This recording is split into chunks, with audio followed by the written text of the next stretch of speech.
Hello everybody, how is everyone? It's been a while since I recorded one of the videos of a journal because it's been a while since I made any journals. Life got in the way for a little while, but things are a lot calmer now, so I have a lot more time to create. And one of the first things I wanted to get back to was finishing up the third volume from this collection. This is volume 3 of Mama's Fabric Scrapbook. Mama kept bundles of fabrics that she used over the years to make clothing for her children and later for her children to make their own clothing. She recorded notes on each bundle of, when the fabric was purchased, what it was made for, what it was used to make, what year. Talked about them being in school and using it for school clothes. Very interesting, and started from 1899 all the way through 1931. So great piece of history and really fun to work with. I'm going to show you one of the books, which I've already got the closure I took off, but one of my signature, I always use these old laces, and I like to use the slides so they can be loosened or tightened according to what you have in the book. But also this coordinates well with the way I did the closures on the first 2 volumes. So I wanted to just stay consistent as well. So here's our cover. And as you can see, I used one of the notes that she had written talking about the fabrics, and 2 of the fabrics that went along with that note are also included on the cover here. A little bit of embellishments of old lace and tatting, applique, all the way around. So tried to make this a little simpler than the other 2 because it was, a little cleaner in the 20s and 30s. The styles were a little cleaner than the previous years, so I tried to reflect that in the cover as well. And I also added the initials of Florence and Ruth, who were the children that we recorded these fabric bundles for. So I thought that added a little bit to it. And inside, I have, first of all, started with this lovely lady, glued her to fabric, as I do frequently, so she can be moved around easily, and not hide the note here, which talks about this blue or lavender print being used for a house dress. So I incorporated that into this pocket and added one of the notes inside the pocket, copy of a note, some additional tatting and antique lace here, just to add a little bit to it. And then in addition to that, this opens up and we have another lady glued here to this pocket and another pocket here. Got a copy of a antique sewing book page. Thought the graphics were really great on that. Some lace and buttons here, and then another piece of, this is a hyacinth blue silk that was made into a dress.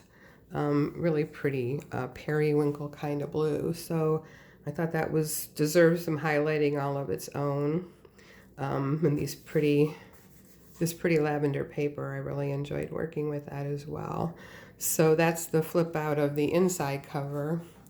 And then just a little punch here, floral punch on the corners. I just thought that highlighted this a little bit better.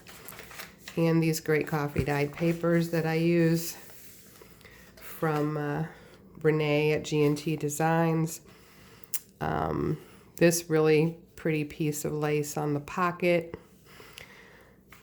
This piece, you're going to see pockets in each one is a little bit different, but they're the same lace, just different pieces, and they kind of lay a little different. But I enjoyed that they were all a little different, and I enjoy how they overlap.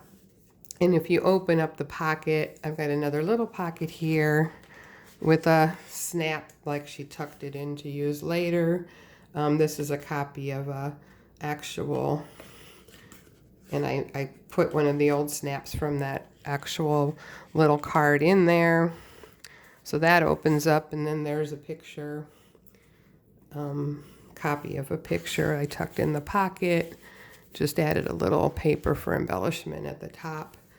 So that's that page.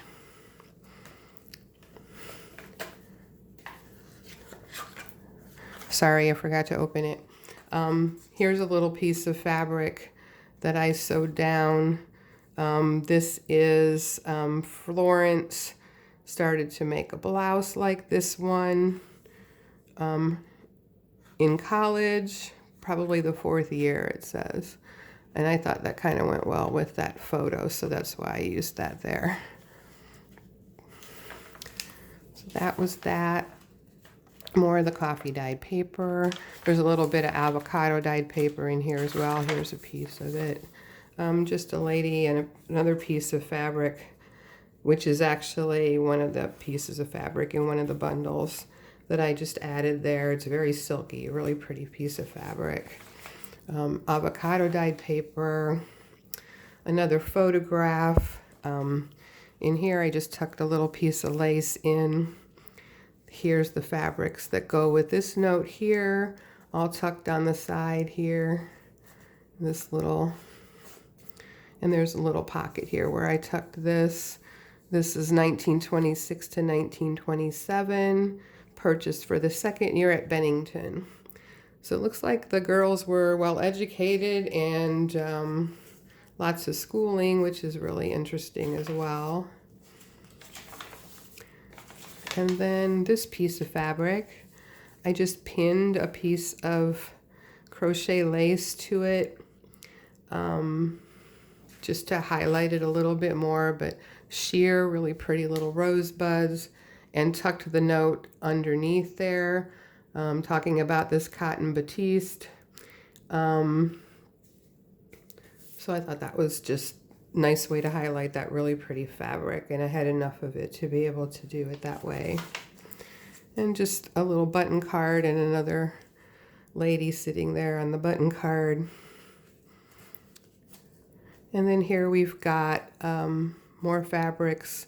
This note talks about how this fabric was an overlay for the blue stripe, so I put it on to kind of represent that.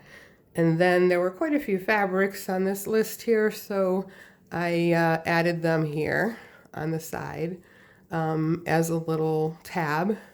And I thought this was a great way because I like the way when it closes you can see some of these fabrics. So I added it there to kind of highlight. This one is almost kind of a metallic feel to it. Some really, look at these designs, really pretty, really nice fabrics. From 1923-24 is what it's listed on, is on the note here.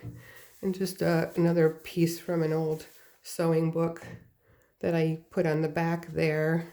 This was just a little, I sewed it into the little rosebuds I used for the book cloth in the center there. And just some more papers. Here we have another bunch of fabrics. I used this beautiful piece of lace to kind of tuck them in so they weren't flopping around so much when you open and close. I added this little lady here, but as you can see, we've got this one I thought was really cool. All these great fabrics and more of these that look kind of almost metallic and really great feel to them. And here's the note from 1924 to 25, it says. So tuck those back in so they're not flopping around as I'm going through the book. Just added a little bit of lace on that one, a little bit of pieces. More, oops, a little piece of string there. That's the hazard of working with all these fabrics, string everywhere. I'm going to have some vacuuming to do upstairs. Here's another group of fabrics that are from Don't see a year on this one, but this was their first year at Downs, Georgette. This one I thought has just had some really pretty kind of butterflies on there. And then the others I tucked in. How pretty is that blue? Imagine how pretty that looked. I just added a button and some lace at the bottom, but I used a index from a sewing book for the background on the tag and tied a piece of fabric onto the tag. And then it just kind of slides in there. Hold it down a little bit, slides in well. And on this tag, they talked about this blue being the trim, so I kind of added it that way. But then I have this button that didn't actually come with the fabrics, but it's from the 20s, and it's really pretty, and I thought it looked really pretty in the book, so I really wanted to use it. I was lucky enough to find it for sale on on Facebook, so I snatched it up, and I'm really glad I did. I think it adds a lot. It's got these beautiful beading around it. So then we have more paper, and then the back side of this little piece here with some more fabrics. Whoops. And this one obviously was used for both Ruth's and for Florence's dresses because it was in both packets. And then a little bit more plain. It looks like Ruth had a little bit more plain clothing. 1923 to 1924 again. And more pieces of string. I'll get that cleaned up. Nice lady here. And another page from the sewing book here. More paper, coffee dyed paper. And then I just made these little pockets and attached these fabrics from this note to the back of the pocket, so you could still use the pockets to tuck things in. But the fabrics are here and highlighted. And this one is from 1920, it looks like. 1918, 1918 and 20, it looks like. So this is an earlier one. Really pretty. You can kind of tell by some of the patterns there. Not that I'm an expert. Nice dark piece of coffee dye there. Some more avocado. I just love this lady, and she's not sewing related, but I just, thinking of the girls being in school and being away at college, and I'm sure they were having a good time. So this was kind of an ode to that. And I made this little flip out book here. I used kind of specimen cards and put the fabric samples in the cards, which they're really nice to up close. They look really good, and they're really nice to touch and keep them from flopping around as well. So I have those in here, 1921 to 1922, and copies of old sewing pamphlet here, and just some great old paper there. I have a piece of old antique lace here, and just in my mind this is Ruth and Florence, but just some great old pictures I had that I thought would be nice tucked in here. And here's a copy of a antique box that I have, just a cardboard box. So I added some buttons, and here's the fabric samples, and this card flips out here and has the information about this fabric. And I just made it like an index card and used, and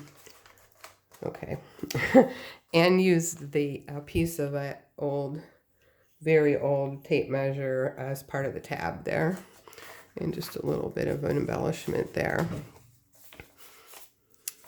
And then finally the back is another flip out.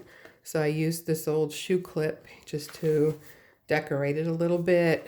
Got some antique lace here, and that also seals in the shoe clip so it won't fall off.